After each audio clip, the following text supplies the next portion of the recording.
Bonjour et bienvenue sur Congo Yassika, une chaîne internationale qui vous aide à avoir des informations précises sur vos différentes stars. Aujourd'hui, nous allons recevoir pour vous un invité spécial au nom de Wizi Papa.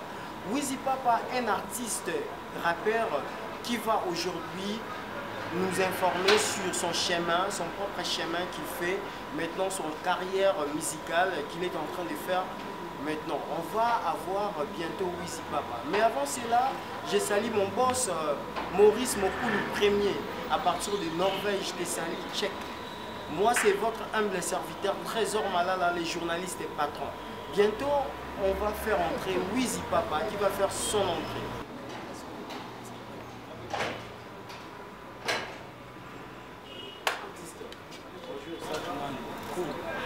Bonne santé. Santé, papa, Wizi Papa, MDB, bon plan. Cette fois-ci, il nous répète. Il nous répète ici, Wizi Papa. On mixe trop Moutakala. On mixe Moutakala, il nous répète. Il faut que tu m'as sauvé. Masola ba ujana Tony. Il nous sur place. Il nous sur place dans l'enfoncement. Bon, c'est vraiment un grand plaisir de te recevoir aujourd'hui chez les Picasso. Signalons à tous les téléspectateurs qu'aujourd'hui nous avons les Picasso, émission à l'élo, Bakolo succès, émission à Bino Bolingaka, Bana Poto, Bana Londres, Bana Belgique, émission à Bino Bolingaka, l'élo pour ça chez les Picasso. Les affaires hôtel chez les Picasso.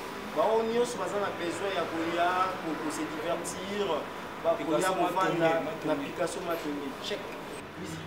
Parle-nous un peu de ta musique. Musique, tu fais quel genre de musique toi?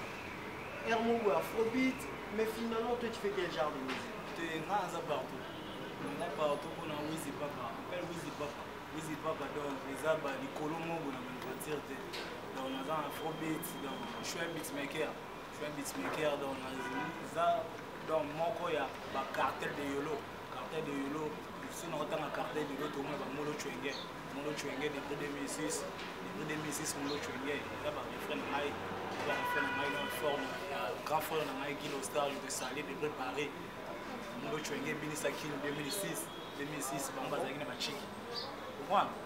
Wizi Papa dans l'enregistrement en 2006, Bamba Zagina Bachiki en fait. Même si on a un calam, on a zélo. On va passer que pas ta musique. Wizi Papa, mais visibilité na yo ezala kité na moni Chwenge wana oyo ozobetela tolo lelo eza ba refrain na yo, mais visibilité na yo ezala te. Bato mususu kama mutu bazala visible na makambo yango yango epesa bango makambo. Yo pourquoi visibilité ezala kité? Visibilité na ezala kité. En fait ezali nini? Nataona ngani palais bande au série moi mamba chiki trop. Moi mamba chiki trop nazali na Soweto en Afrique du Sud. Il y a aussi un machine, il n'y a pas de cancer, il y a moi je stop ya musique mais kayebi Wizi Papa swazanani donc Wizi Papa and the beats qui ndoki beat donc on mixer Moutakala qui lelo na kisiko isalika ki ndoki beat yango il faut pas comprendre mbongo isike ezali kwa bango moko bayebi Wizi Papa swazanani tant on a zo travailler ba studio ba 2006 bango otanga chic ça m'a mususu ngada na bota studio na travail. Pourquoi c'est retard? Il y a visibilité. Retard, pourquoi? Yom to lobby qui aux arrêts qui déjà dans ma cambo. Pour la mini retard, ou un écart par rapport à ba innocent, par rapport à ba Gez Mawete. Parce que moi je te connais bien, vous avez un bango, na ba temps. Pourquoi c'est retard là? Dans la baninga lelo, ba pourquoi c'est retard là? En fait, il y a retard. C'est que pourtant pour moi, chic d'abord.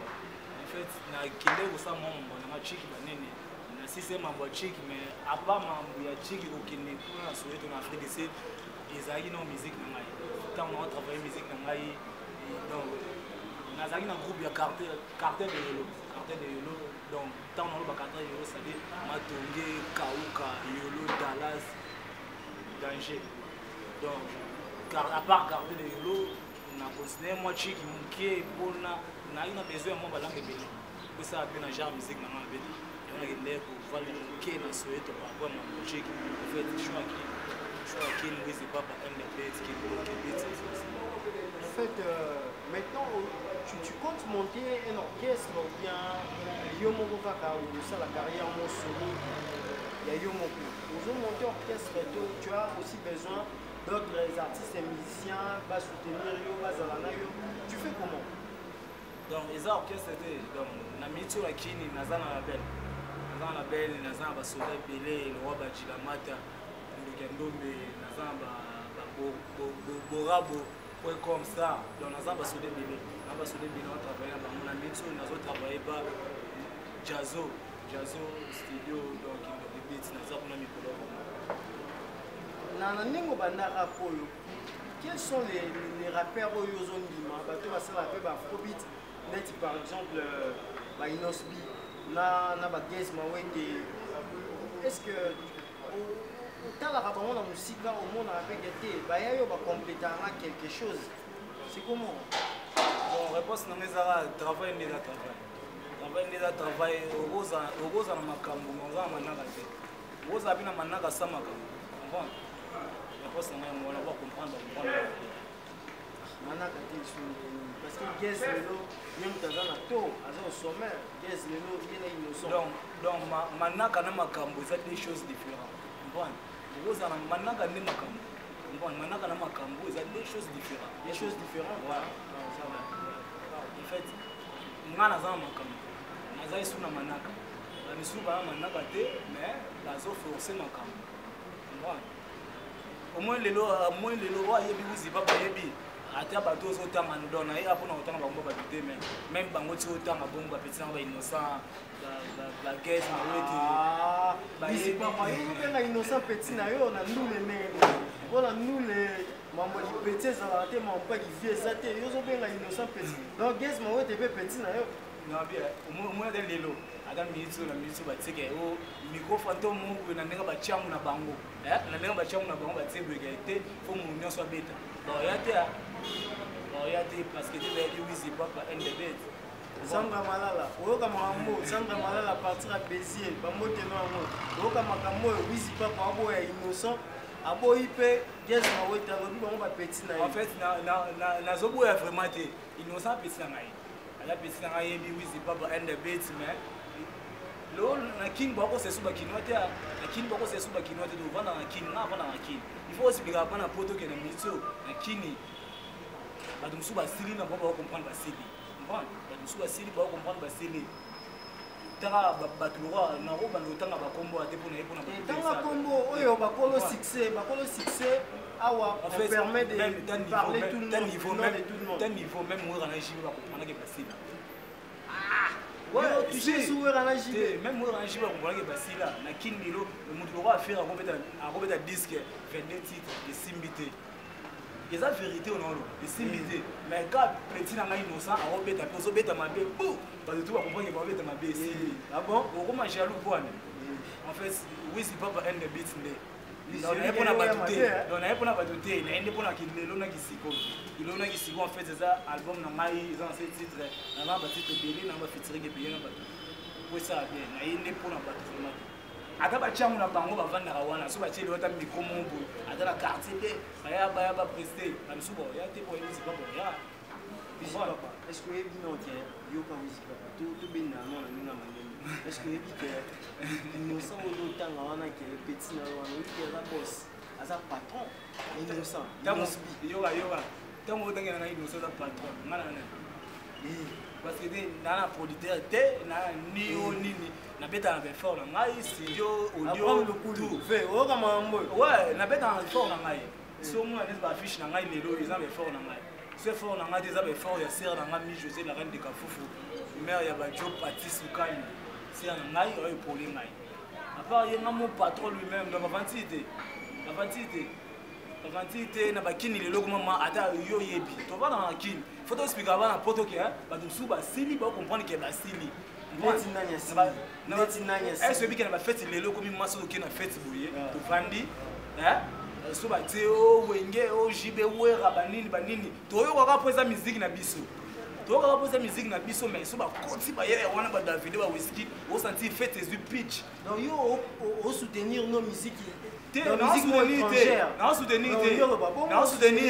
Davido oboino ba wera ba jibe na soutenir te na lo ba oyo zafri na vanda na kini bana poto musu ba kini te ba kosa bango comprendre kini ba musu ba sili ba comprendre que ba sili comprendre bato mosusu basili bakomonike basili nga naoloba mabe te naoloba oza vrai okomona moto loko asele yo azoboya fali moto loko asele yo akoboya fali sele yo asala yes weekend ebetaka na bandala kote na bango betaka na bandala kote na bango aboya moto loko afali abo fallait la fierté ya musique na biso c'est leur olanda yo fallait la fierté ya musique na biso ata faire akobeta pe 22 titres esimbi te mais na encourager po aza courager akobeta ba titres esimbi te mais azobunda na ba clip aosa ba clip bien cher Jésus de Nignan, c'est fait récolter. Non, le bandé a Jésus de Nignan, c'est fait récolter. J'ai sali.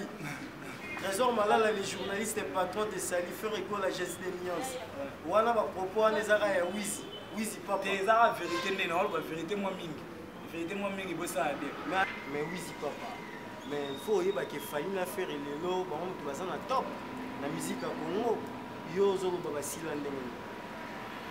Na rose ingrate pour la mambona faire na fali baza fierté musique ya Congo comprendre na nenga ba mentir te mais on na lo baka mingi ça n'est vrai en fait les lo na kini il faut se mettre na poto biso na kini donc on na kini on est des kinois il faut se mettre na poto la biso bo ya te bo yo kaka na ba émission internet ba ni par rapport à les lo na kini so yé ma fête ba nini comprendre na nenga bien na expliquer la vérité so yé fête na biso soki babeti ata babeti bawenge babeti bafere banini fali tozonga par rapport ya world comprendre mais so batie baya ya wana osantika fete ezwa pitch comprendre baya wana eza basali badavido bawiski comprendre osanti fete ezwa pitch pone miziki eza olala banyonso bato mosusu bazala change andaki fabrigas jour wana esali maestro maître fabrigas banini alobelo mojo wana ndenge na polisi pesenga forme mosusu akoza bo mais aza jaloux eza te so oza bo okozala jaloux te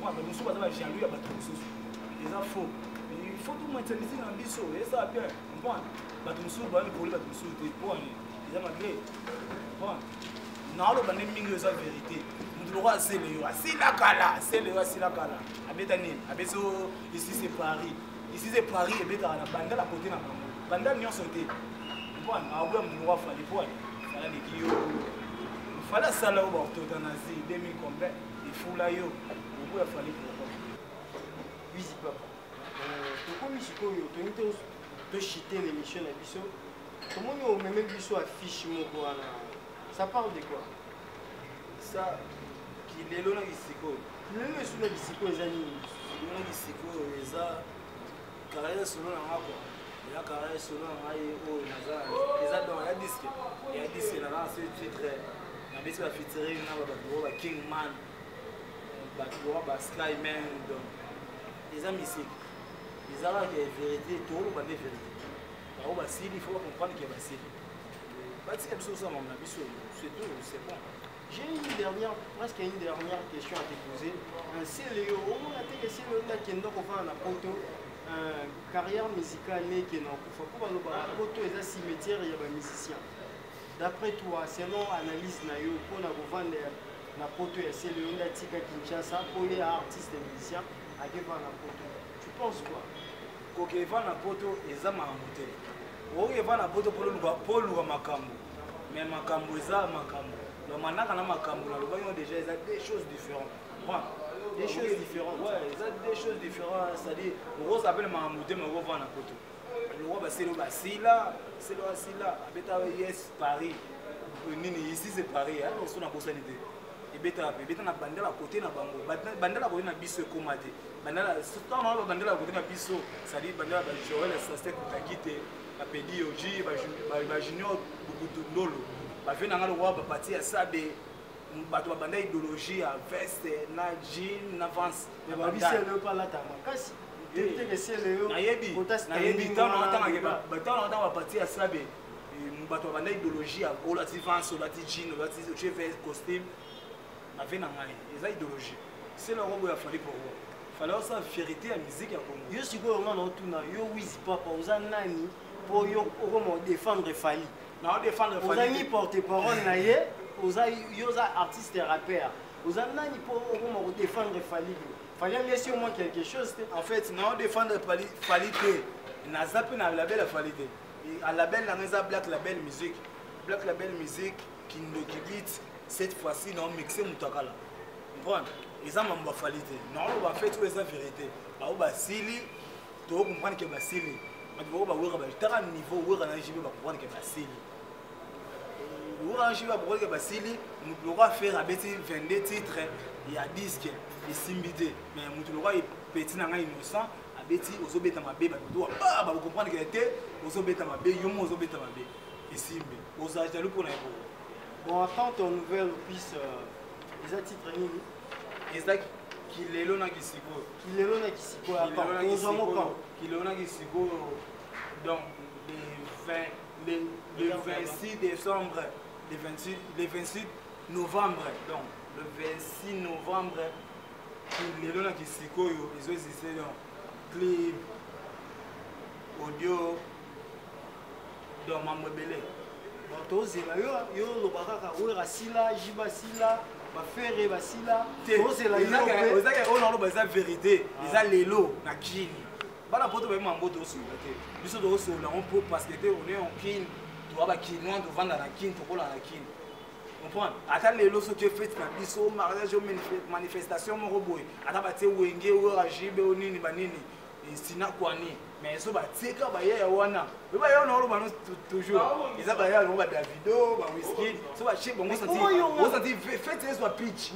wizi papa comment yo zo soutenir musique à Libanda aussi non nazo soutenir te en fait na oloba ka vérité ça que ba pesa biso ba wizi papa and the beat mwanzela wizi papa tokomi sikoyo tonite to chiter l'émission na biso comment yo même biso affiche moko wana.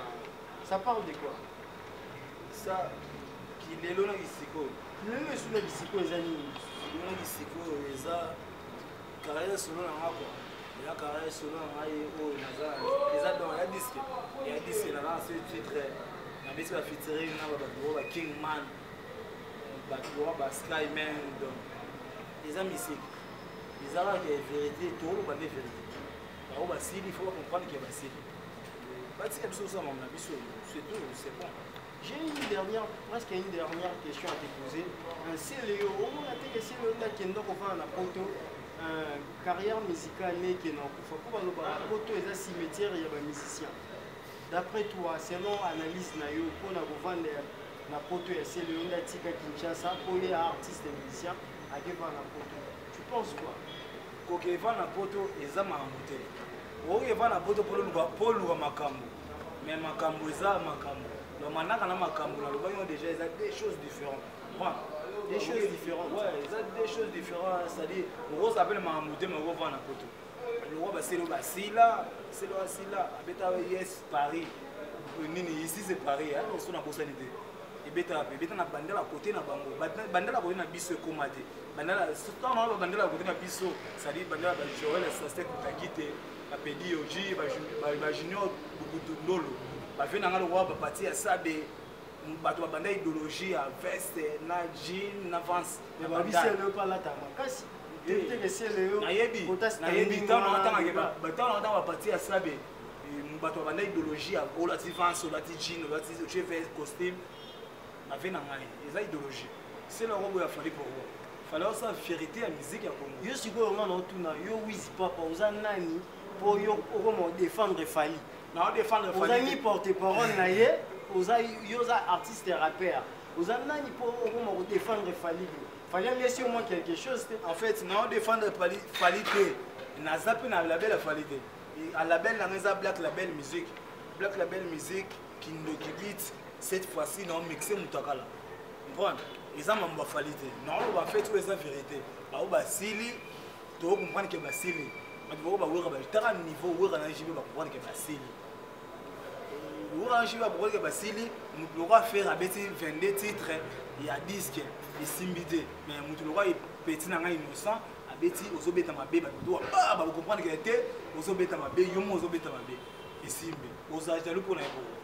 Bon, attends ton nouvelle puisse les titres nini eza kilelo na kisiko kilelo na kisiko attends ozamo quand kilelo na kisiko donc le 26 décembre le 28 novembre donc le 26 novembre kilelo na kisiko yo ezozise donc clip audio donc mambo ebele bon tozela yo loba kaka oyo basila ji basila bafere basila tozela ozaki oyo naloba eza vérité eza lelo na kini bana poto bayema mambo tosola te biso tokosola yango mpo parce que te one en kini toa bakinois tovanda na kini tokola na kini comprendre ata lelo soki efete na biso mariage o manifestation moko boye ata batie wenge oyo ajibe o nini banini sina kwani mais so batika bayaya wana oyo bayaya na oloba no toujours eza bayaya no badavido bawiski so bachie bango osenti fete ezwa pitch wizi papa comment yo ozosoutenir musique ya libanda aussi nazosoutenir te en fait na olobaka vérité vérité ezaka bapesa biso bawizi papa and the beat mwa nzela moto azobeta na belfort na ye studio clip mambo tu yango nde makambo omoi mambo biso lamuka ntongo tolata basket 6 heures bango balali ntango nga na otravaille na studio bango bazalaka te bango baotanga chiki nga na otravaille na beta molo cwenge 2006 ekanga molo cwenge oyebi carte de yelo molo cwenge c'est moi papa tomoni lelo Gez Mawete na koma ye musique ezoproduire ye Gez Mawete lelo to makasi na kati ya Kinshasa donc na Afrique lelo na Côte d'Ivoire on parle seulement de Gez Mawete mais yo sikoyo lelo oluka ata po tomoni ozokumisa Fally makasi vie no Fally ozokumisa ye ozoloba Fally alekisele yo aleki fere boyebisa vie no Fally te aproduire yo ata na ye victime epeso mpe makambo lowa Gez Mawete en fait nakumisaka Fally te ezaki oyo tosenge tosola no eza vérité oyo nolobaka eza vrai oyo noloba eza vrai moto mosu akozala bome aza jaloux ntango noloba moto akozala bome aza jaloux moto alobi eloko wana fabrikasi nga nakozwa le mosuka ka $20 oyo nazwaka na shop mosu akozwa azwaka $10,000 mais azala jaloux pour moi fere akobeta nalobaki yango fere abeti 22 titre esimbi te mais besi na ngai innocent abeti ozobeta mabe bu bato bakomprendre ke babeta mabe est-ce que Fally c'est innocent non innocent eza innocent naoba oyo ezaka vrai point bantu nyonso baza na kini na miso par rapport na misiki bana poto balanda nga na oyo eza vrai mundu nyonso na kini asila mundu nyonso asila donc musique eza na miso efo opesa bato bachance lokwa biso bawizi papa and the beat kindoki beat nazomixe mutakala loko baheritier wata donc en plus nde poto mambo ezonga bandule boye ouverture mambo ezaka héritier wata service de Paris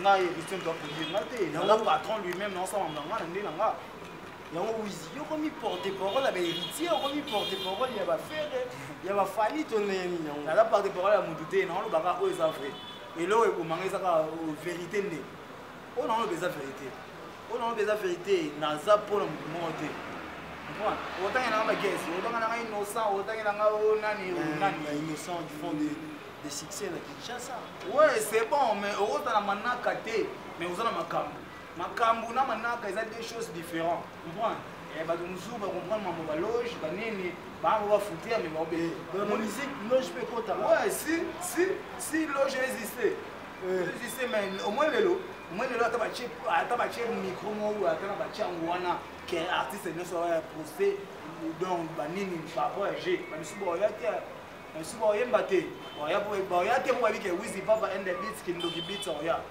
comprendre bayebi nga akangi kini 2006 2007 2008 naomba na chike nga naobeta molo chwenge na cartel de yolo ta niveau nalongi matonge na keti na yolo donc ntango bacartel oyo sadi matonge kauka comprendre yolo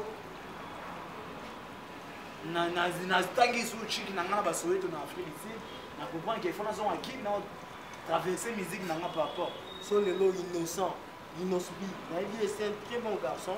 Soit le lelo, on a produit Wizi Papa. Est-ce que tu vas accepter? Ah, Wizi Papa c'est un patron. Wizi Papa c'est un patron solide. Wizi Papa il est mon producteur, il est mon macabre. Attends, il y a moto. Oh, c'est la réalité. Bakolo succès, on dit toujours la vérité. Bakolo succès, une émission où tu prends sûrement la vérité quoi. Wizi Papa, Inosbi, tu moni à Betty concert rebelle lelo Inosbi c'est un grand patron lelo na monde arabe Inosbi saute autant lelo bateau avec afrobeat Inosbi aussi il fait partie lelo Inosbi il a aussi l'argent on dit va mort au danger mais à ça quand même na ba moyen oyo qui ko comparer yo na yete te tant on lo ba ke ba comprendre les vérités d'oso les vérités na ucho lo banenia Faire un groupe de titres simbité, mais ça va plus va bien. Oui, c'est papa. Le message qui est sous Congo, ça va téléspectateurs.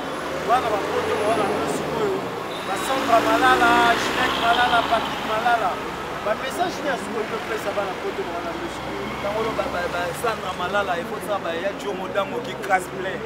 Qui cosplay, donc, on va produire ça. Le message dans les arts, oui, c'est pas par un de bits, un mitso, concentration, et ça, moi, mingi na kini, qui est là. Kilona kisiko tano ba kilona kisiko to swake kini za banani mapwana na usipike bana poto batu msuba sila ba comprendre que basila ndro wasila ko ya fali pourquoi mapwana taka niveau ko la jibu basila azaki na Côte d'Ivoire na sala ki ba voyage na ngai il fait na peut-être DJ Arafat mais tant na Côte d'Ivoire a commener na Facebook na ngai ya